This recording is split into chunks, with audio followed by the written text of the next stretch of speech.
Praise the lord. మన పరిశుద్ధుడు రక్షకుడు యేసుక్రీస్తు వారి శక్తి కలిగిన నామమున ఈ రోజున దేవుని వాక్య ధ్యానం మాకు ప్రతి ఒక్కరికి మన రక్షకుని పేరట ప్రైజ్ ద లార్డ్.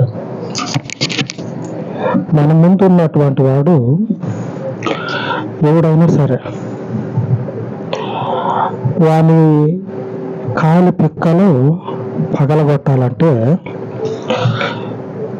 అంటే శత్రువు యొక్క పాదాలకి బలం లేకుండా చేయాలంటే యేసు రక్తమే జయం, శిలువ రక్తమే జయం.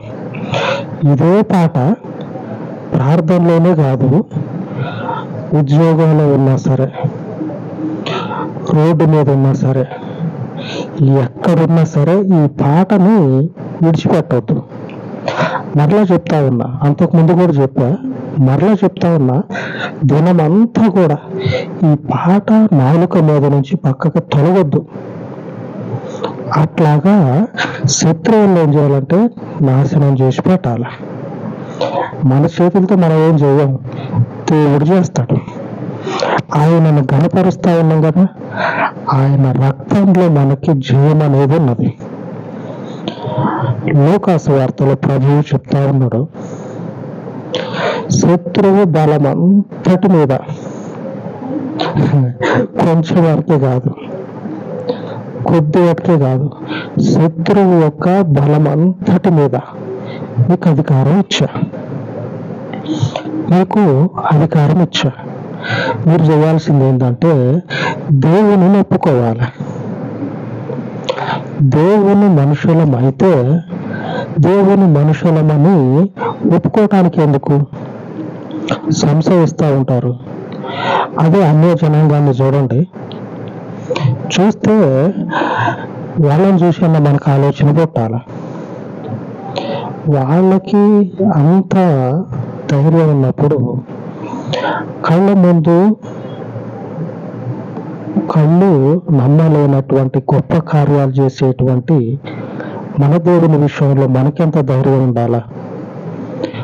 లూకాసు వార్తలో ప్రభు చెప్తా ఉన్నాడు, 10వ అధ్యాయము 19వ వచనం, ఇదిగో పాములను తేళ్లను త్రొక్కుటకును శత్రువు బలమంతటి మీదను మీకు అధికారము అనుగ్రహించి ఉన్నాను, ఏది కూడా మీకు ఎంత మాత్రం హాని చేయదు. ఏది కూడా, ఏ మాత్రం కూడా హాని అనేది తలపెట్టదు. గుర్తుపెట్టుకొని ఇకనైనా సరే, అంతకుముందు కొన్ని మాసాల కిందట ఈ విషయాన్ని చెప్పా, అనుదినము కూడా యేసు రక్తమే జయం, శిలువ రక్తమే జయం, అపవాది క్రియల అనంత కలనాశనము తండ్రి అయిన దేవుని నామము నిరంతరము కూడా స్తుతించబడును గాక. ఇదే పాట, ఇదే వరుస, ఆమేన్, దేవునికి స్తుతి కలుగును గాక. ఇదే పాట, ఇదే వరుస, ఇదే జీవితం.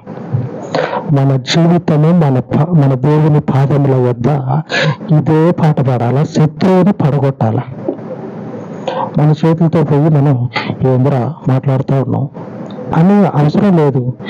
ఆయన పాదాల వద్ద ఉండి ఈ పాట పాడితే చాలు, ఆయన చూసుకుంటాడు అంతా. ఆయన చెప్పలే కదా మీరు పోయి గొడవ పెట్టుకోండి, మీరు మాట్లాడండి అని చెప్పలే కదా. మీరు ప్రార్థన చేయండి, మీరు పాట పాడండి.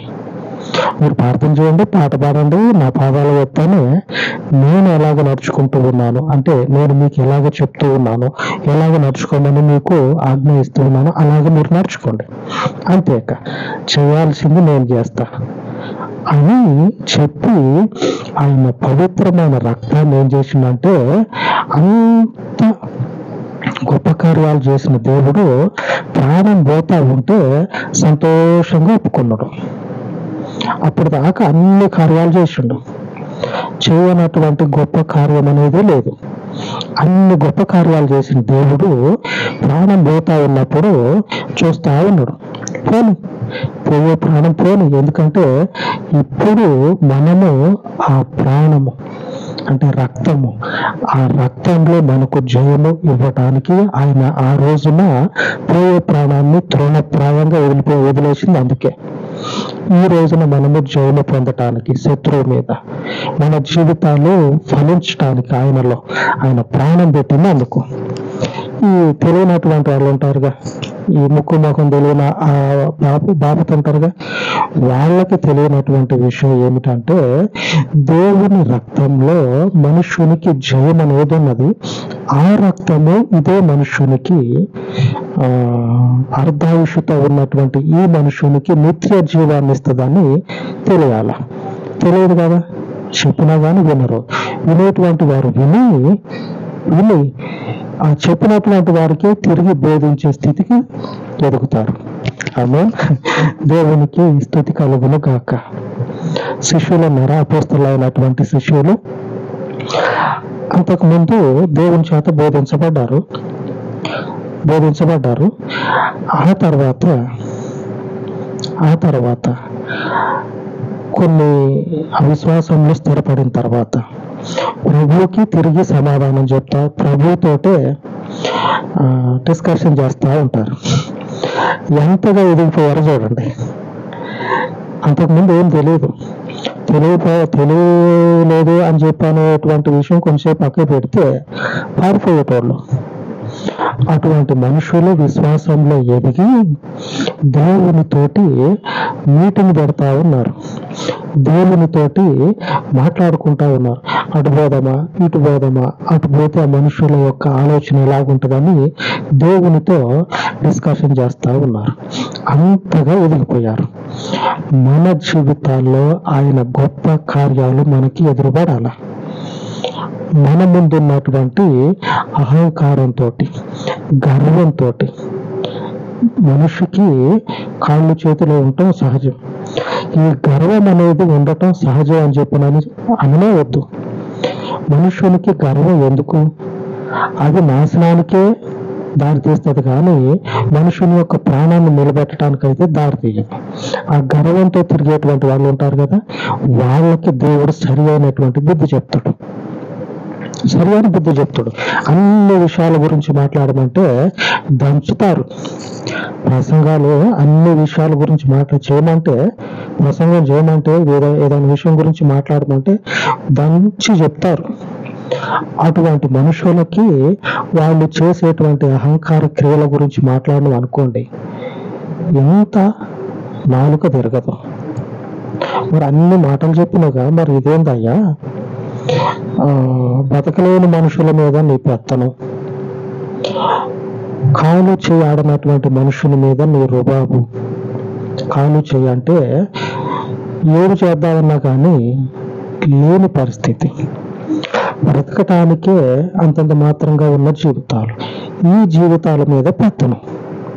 దేన్ని చూసుకొని ఆ గర్వానికి ఆజ్యం పోసేది ఏదైతే ఉందో వాడి వెనక, వాడి ఆస్తి కావచ్చు, వాడికున్న డబ్బులు కావచ్చు, ఏదన్నా సరే అణిచి మరలా భూమిలో నుంచి మొక్క ఎలాగైతే వస్తుందో అట్లాగా రాకుండా ఈ మనుషులను దేవుడు ఏం చేస్తాడంటే అహంకారంతో తిరిగేటువంటి వాళ్ళని నాశనానికి తొక్కుతాడు. పాతాళానికి తిరిగి రాకుండా ఆ మొక్కన్న వస్తుందేమో కానీ దేవుని చేత తొక్కబడినటువంటి వీడు ఇక రాడు, పాతాళానికి దిగుతాడు. అంతగా దేవుడు నాశనం చేస్తాడు శత్రువులను. మనం చేయాల్సింది ఏంటంటే ఆయన పేరును ఒప్పుకోవాలి. ఆయన యొక్క నామము ఏమై ఉన్నదో ఆ నామాన్ని మనం అనుదినము కూడా స్తుతిస్తూ ఉండాలి. ఆయన ఈరోజు వాగ్దానం చేస్తా ఉన్నాడు. హెబ్రీయులకు రాసిన పత్రిక 13వ అధ్యాయము 15వ వచనంలో ఈ రోజున మన దేవుని వాక్య వాగ్దానం ఏమిటంటే, కాబట్టి ఆయన ద్వారా మనము దేవునికి ఎల్లప్పుడూ స్తుతి యాగము చేయదము, అనగా ఆయన నామమును ఒప్పుకొనుచు జీవ ఫలము అర్పించుతాము. అంటే అర్థం ఏంటంటే మనము దేవునికి క్రీస్తు ద్వారా స్తుతి చెల్లించుదాం. ఈ రోజున మన దేవుని వాగ్దానము. కాబట్టి ఆయన ద్వారా మనము దేవునికి ఎల్లప్పుడూ స్తుతి యాగము చేయదము. ఆయన ఎవరు? లేఖనంలో రాయబడి ఉన్నది. ఆయన ఎవరు అంటే క్రీస్తు. యేసుక్రీస్తు భూమికి ఆకాశానికి మధ్యలో అన్నీ పెట్టుకున్నాడు చేతిలో. ఆ ప్రాణం పోతా ఉంటే ఊగుతా ఉన్నాడు కదా ఆయన యేసు ప్రభు. మనలని తండ్రి దగ్గరికి తీసుకుపోయి తండ్రిని కనపరచండి అని చెప్తా ఉన్నాడు. తండ్రిని ఘనపరిస్తే ఏం జరుగుతుందంటే క్రీస్తు రక్తంలో మనం భాగంగా ఉన్నాం కదా. యేసు రక్తమే జయం, శిలువ రక్తమే జయం. ఈ రక్తంలో మనము పాలు భాగస్తులుగా ఉన్నాం కదా. ప్రభు చెప్తాడు, యేసు ప్రభు వారు ఆ సింహాసనం మీద ఆసీనుడై ఉన్నటువంటి సైన్యములకు అధిపతి అగు యెహోవా అని పేరు కలిగినటువంటి తండ్రి దేవుడు ఉన్నాడు కదా. ఆయన తోడు చెప్తాడు, నా రక్తంలో కడగబడినటువంటి నీ స్వాస్థ్యము. ఈ నీ స్వాస్థ్యానికి అహంకారంతో తిరిగేటువంటి వాళ్ళు ఎవరైతే ఉన్నారో తీర్పు తీర్చు నువ్వు. తీర్పు తీరిస్తేనే వీళ్ళు నిన్ను నిత్యము కూడా స్తుతించడానికి అవకాశం ఉంటుంది. ఆయనను మనము నిత్యము స్తుతించాలంటే మనకున్నటువంటి సమస్త బలహీనతలన్నిటిలో ఆయన బలంగా ఉంటేనే కదా. ఇట్లాగా కూలబడిపోయి దేవుని స్తుతించమంటే స్తుతి స్తుతి స్తుతి స్తుతి అనుకుంటా అట్లాగనే ఆ భూమిలోకి దిగిపోతాం. అట్లా ఆగున్న మనిషికి బలం కలుగుతూ ఉంటే, అంతకంత బలం కలుగుతూ ఉంటే స్ట్రైట్గా నిలబడి బాడీ బిల్డర్లు చూపిస్తారు చూడండి, ఇట్లాగా చేతులు చూపిస్తారు కదా, అట్లాగా దేవుని ముందు నిలబడి మన యొక్క పూర్ణ శక్తితోటి ఆయనని స్తుతించేటువంటి గొప్ప కార్యాలు ఆయన జరిగిస్తాడు. ఆయన చేయగలిగినటువంటి సమర్థుడు. ఆ సమర్థుడైనటువంటి దేవుడు యెహోషాపాతు రాజు కాలంలో ఇదే గొప్ప కార్యాన్ని జరిగిస్తే వాళ్ళందరూ కలిసి ఏం చేశారంటే దేవుని పేరు మీద 4 రోజులు శత్రువు యొక్క సంపద ఏదైతే ఉందో ఆ సంపద అంతటిని కూడా 4 రోజులు దోచుకోవటమే సరిపోతుంది. యుద్ధానికి పోతారు. 2వ దినవృత్తాంతాలు 20వ అధ్యాయంలో ఈ విషయాలన్నీ రాయబడి ఉన్నాయి. యుద్ధానికి పోయిన తర్వాత దేవుడు వారికి సహాయం చేస్తే ఆ సహాయం పొందుకొని శత్రువులను పడగొట్టి ఆ శత్రువుల యొక్క సంపదను 4 రోజులు దోసుకుంటారు. ఈ 4 రోజులు దోసుకున్నటువంటి ఈ సమయాన్ని వాళ్ళు దేవునికి అక్కడ ఒక లోయ అనేది ఉంటుంది. ఆ లోయలో దేవునికి మహిమకరంగా ఏమని పేరు పెడతారంటే ఆ లోయకి బరాకా లోయ అని పేరు పెడతారు. అంటే స్తుతి లోయ. ఎందుకంటే దేవుని వాళ్ళు స్తుతించినందుకు, దేవుడు వారికి గొప్ప జయాన్ని ఇచ్చినందుకు, దేవుని అనుసరించటము ద్వారా, దేవుని నామాన్ని ఘనపరచటం ద్వారా, దేవుని వెనుక వారు నడవటం ద్వారా, ఇంకెలా చెప్పుకుంటా పోతే తిరిగిపోదు. అంత గొప్పగా దేవుని గురించి చెప్పవచ్చు. ఆ గొప్ప స్థితిని మనము దేవుని అనుసరించటము ద్వారా కలిగి ఉండాలి. ఇట్లాగా 4 రోజులు ఆ శత్రువు యొక్క సంపద అంతటిని దోసుకొని అక్కడ ఉన్నటువంటి ఆ స్థలానికి స్తుతి లోయ అని పేరు పెడతారు. ఎందుకంటే దేవుని స్తుతించారు కదా, దేవుడు వారికి జయముని ఇచ్చిండు. మన జీవితాలు ఆశీర్వదించబడాల.